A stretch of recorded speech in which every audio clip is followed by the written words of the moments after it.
ফেলুদা বাংলার এক অন্যতম নাম ফেলুদা।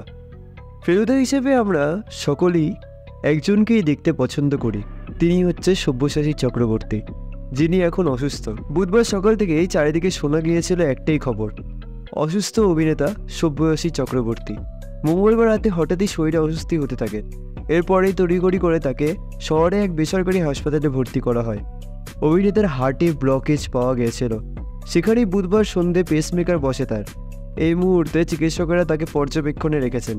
যদিও অভিনেতার পরিবারে কারোর সঙ্গে যোগাযোগ করা যায়নি, তবে সূত্রের খবর এখন ভালো আছেন তিনি। অভিনেতার নানা ধরনের চরিত্রে অভিনয়ে মুগ্ধ করেছেন সকলে, তাই তার অসুস্থতার খবরে স্বাভাবিকভাবেই চিন্তার ভাঁজ সকলের কপালে। তিনি যেন তাড়াতাড়ি সুস্থ হোক, এটাই আমরা আশা করি। তবে তোমাদের সব্যসাচী চক্রবর্তীকে কেমন লাগে তা কিন্তু কমেন্টে জানিও, এবং এরকমই নিত্য নতুন আপডেট পেতে আমার এই চ্যানেলটিকে সাবস্ক্রাইব করতে ভুলো না।